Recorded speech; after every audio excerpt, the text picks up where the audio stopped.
OnePlus-এ যদি একটি compact mobile খুঁজেন তাহলে OnePlus 13s বেস্ট হবে। এখানেও কিন্তু একটু ভাই ঝোল আছে, ঝোলটাকে ওইটা আগে ক্লিয়ার করে দিই। মূলত OnePlus 13s-টা হচ্ছে ইন্ডিয়ান ভেরিয়েন্ট অ্যান্ড এটার আরো একটি ভেরিয়েন্ট আছে, সেটা হচ্ছে চাইনিজ ভেরিয়েন্ট, যেটা হচ্ছে OnePlus 13T। বাংলাদেশে আমি দেখেছি OnePlus 13T-টা আছে, কিন্তু আমাদের হাতে আজকে আছে OnePlus 13s। OnePlus 13T এবং OnePlus 13s-এ কিছু পার্থক্য রয়েছে। আমি যখন ভিডিওটা করব তখন যে পার্থক্যগুলো রয়েছে ওগুলো নিয়ে আমি বলে দেবো। OnePlus 13s-এর যদি বিল্ড অ্যান্ড ডিজাইন নিয়ে কথা বলি ভাই, একদমই কম্প্যাক্ট একটি মোবাইল, একদমই ছোটখাটো মোবাইল অ্যান্ড মোবাইলটার ব্যাকে ব্যবহার করা হয়েছে গ্লাস, যেখানে হালকা একটু ম্যাট ফিনিশ দেওয়া হয়েছে। তাছাড়া ফ্রেমে ব্যবহার করা হয়েছে অ্যালুমিনিয়াম অ্যান্ড অ্যালুমিনিয়ামের ফিনিশটাও দেওয়া হয়েছে আইফোনের মতো একদম ফ্ল্যাট। তবে ফিট অ্যান্ড ফিনিশ কিন্তু একটা ভাই ফ্ল্যাগশিপ মোবাইলের মতনই রেখেছে OnePlus। মোবাইলটার ক্যামেরা বাম্পের দিকে তাকালে ভাই একদমই ছোট এবং কিউট লাগে দেখতে ক্যামেরা বাম্পটা। আর তাছাড়া মোবাইলটার ওয়েটও বেশি না, মাত্র 187 গ্রাম। তাছাড়া মোবাইলটা কম্প্যাক্ট হওয়ার কারণে ভাই ইন অ্যান্ড ফিলও ভালো ছিল। মোবাইলটির একদম নিচে রয়েছে চার্জিং পোর্ট এবং সিম ট্রে। তাছাড়া মোবাইলটিতে আপনারা ডুয়াল স্টিরিও স্পিকার সেটআপ পেয়ে যাবেন। মোবাইলটির ডান পাশে রয়েছে পাওয়ার বাটন এবং ভলিউম লগার। তাছাড়া মোবাইলটির বাম পাশে রয়েছে ফ্ল্যাশ কি। তাদের আগে যে অ্যালার্ট স্লাইডারটা ছিল ওইটা বাদ দিয়ে তারা বর্তমানে একটা ফ্ল্যাশ কি অ্যাড করেছে। এটা পুরোটা ভাই আইফোনের অ্যাকশন বাটনের মতো, আপনার মনের মতো করে এটা কাস্টমাইজ করতে পারবেন। মোবাইলটিতে 6.32 ইঞ্চির 1.5K রেজুলেশনের একটি অ্যামোলেড ডিসপ্লে পাবেন, যেটি রিফ্রেশ রেট হচ্ছে 120 হার্টজ। মোবাইলটিতে LTPO ডিসপ্লে ব্যবহার করার কারণে মোবাইলটি তার ডিমান্ড অনুসারে 1 হার্টজ থেকে 120 হার্টজ পর্যন্ত পুশ ব্যাক করবে, যার কারণে মোবাইলটির ব্যাটারি ব্যাকআপও ইনক্রিজ হবে। ডিসপ্লে চিন অ্যান্ড বেজেলের কথা আসলে চিন অ্যান্ড বেজেল একদমই ন্যারো রয়েছে, সিমেট্রিক্যাল বেজেল ব্যবহার করা হয়েছে। তাছাড়া মোবাইলটিতে ব্যবহার করা হয়েছে 460 PPI। ডিসপ্লেতে যত বেশি PPI হবে তত বেশি মোবাইলটা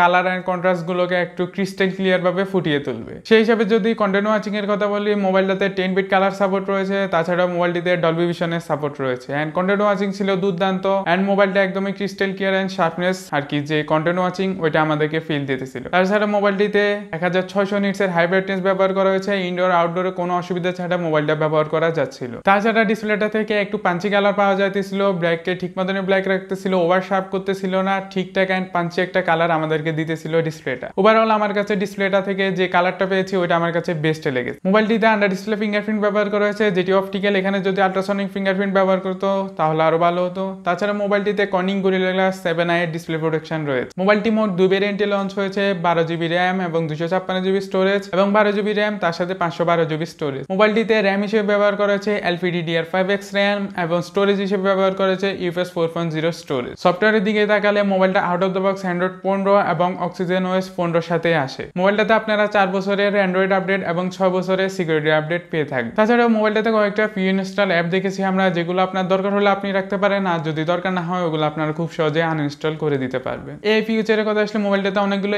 ফিউচার রয়েছে, তার মধ্যে লাইভ কল ট্রান্সলেটটাও রয়েছে। এখানে মাত্র কয়েকটা নির্দিষ্ট ল্যাঙ্গুয়েজে ব্যবহার করা হয়েছে। তাছাড়া সার্কেল টু সার্চও রয়েছে। তাছাড়াও রয়েছে জিমিনাই লাইভ ক্যামেরা। তবে আমার কাছে ছোট ছোট যে ফিউচার গুলো রয়েছে এগুলো আমার কাছে বেস্ট লেগেছে মোবাইলটা থেকে, অ্যান্ড যেগুলোর আউটপুটও আমরা ভালো মতো পেয়েছি। ব্যাটারি সেকশনে আসলে OnePlus 13s এ ব্যবহার করা হয়েছে 5850 mAh এর একটি ম্যাসিভ ব্যাটারি। এটা অবিশ্বাস্য হলেও ভাই এটা বাস্তব যে একটি কম্প্যাক্ট মোবাইলে এত বড় ব্যাটারি দেওয়া হয়েছে। বর্তমানে যতগুলো মোবাইল আছে কম্প্যাক্ট মোবাইল ওগুলোতে ভাই সেরকম 4000 mAh বা 3900 mAh এর উপরে ব্যাটারি থাকে না, কিন্তু OnePlus-কে ধন্যবাদ এরকম একটি কম্প্যাক্ট মোবাইলে এত বড় ব্যাটারি দেওয়ার জন্য। আর এই ব্যাটারি দিয়ে আপনারা নিঃসন্দেহে 1 থেকে 2 দিন পর্যন্ত নর্মাল ইউজে ব্যাটারি ব্যাকআপ পেয়ে যাবে। চার্জিং এর কথা আসলে মোবাইলটাতে 80 ওয়াটের সুপারফাস্ট চার্জার রয়েছে, যেটি দিয়ে মাত্র 45 মিনিটে প্রায় আপনার 0 থেকে 100% পর্যন্ত চার্জ করতে পারে। কম্প্যাক্ট মোবাইলেও পারফরম্যান্স দিক থেকে ভাই মোবাইলটার কোনো কমতি নেই। মোবাইলটাতে ব্যবহার করা হয়েছে ফ্ল্যাগশিপ অ্যান্ড্রয়েডের স্ন্যাপড্রাগন 8 Elite প্রসেসর। তো চলেন এই কম্প্যাক্ট ডিজাইনের সাথে 8 Elite আমাদেরকে কিরকম পারফরম্যান্স বের করে দেয় সেটা দেখে আসি। মোবাইলটা আন্তর্জাতিক স্কোর করেছে 25 লাখ প্লাস। তবে এখানে একটা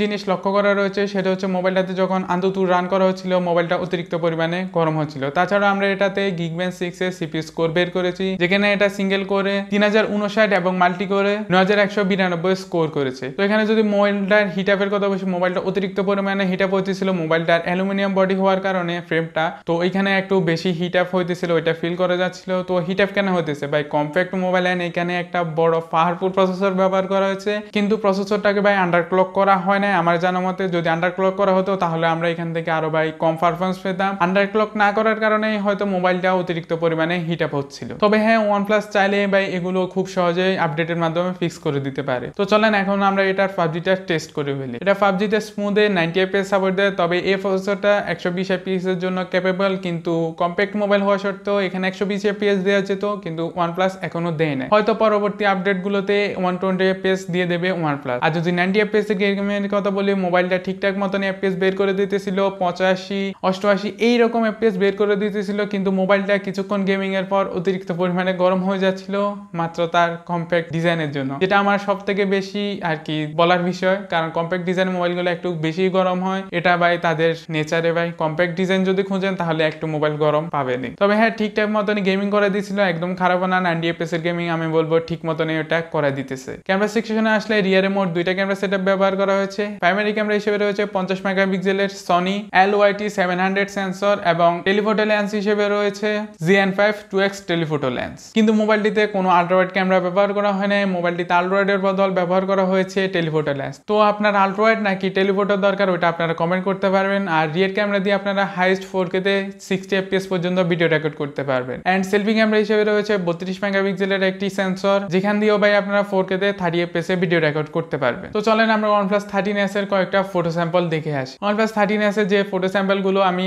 এখন দেখাতেছি, ছবিগুলো দেখে আপনারা বুঝে যাবে মোবাইলটা একটু শার্পনেস রাখতেছে এন্ড কন্ট্রাস্টি ছবি ক্লিক করতেছে। তাছাড়াও মোবাইলটার ছবিগুলোতে ভাই দারুণ পরিমাণে স্যাচুরেশন ছিল। এন্ড তাছাড়াও একটু ব্যালেন্স করে এটা ন্যাচারাল কালার দেওয়ার চেষ্টা করে, তবে হালকা একটু বুস্টেড করে ফেলে, একদম অতিরিক্ত না। ন্যাচারাল থেকে বেলায় 10-12% একটু বুস্ট কালার প্রোভাইড করে থাকে। কিন্তু হ্যাঁ, এটা একটু শার্পনেস এন্ড কন্ট্রাস্টি ছবি দিতেছিল আমাদের। তবে আমার কাছে ছবিগুলো এভারেজে লেগেছে, আর একটু যদি ভালো হতো ক্যামেরাটা তাহলে আরো ভালো হতো। তো এটাই ছিল OnePlus 13s এর একটা রিভিউ। এখন বলে দিই OnePlus 13s ইন্ডিয়ান ভেরিয়েন্ট এবং OnePlus 13T চাইনিজ ভেরিয়েন্টের মধ্যে কি কি পার্থক্য রয়েছে। এখানে মোট শুধু দুইটা পার্থক্য রয়েছে, ব্যাটারি সেকশনে এবং ওএস সেকশনে। ওএস এ ইন্ডিয়ান ভেরিয়েন্টে রয়েছে অক্সিজেন ওএস এবং চাইনিজ ভেরিয়েন্টে রয়েছে কালার ওএস। আর ব্যাটারি সেকশনে হলে ইন্ডিয়ান ভেরিয়েন্টে রয়েছে 5850 mAh এর ব্যাটারি, অন্যদিকে চাইনিজ ভেরিয়েন্টে রয়েছে 6260 mAh এর ব্যাটারি। এখানে ব্যাটারির দিক থেকে ভাই চাইনিজ ভেরিয়েন্টটাতে ভাই অনেক বড় ব্যাটারি ব্যবহার করা হয়েছে, সেই দিক দিয়ে যাদের বেশি ব্যাটারির ব্যাকআপের প্রয়োজন তারা ভাই চাইনিজ ভেরিয়েন্টের দিকে যেতে পারে। তো ছিল আজকের ভিডিওটা কিরকম লেগেছে কমেন্ট করতে পারেন। নতুন ভিডিও নিয়ে খুব তাড়াতাড়ি হাজির হবো, ততদিন পর্যন্ত সবাই ভালো থাকবেন, বাই বাই।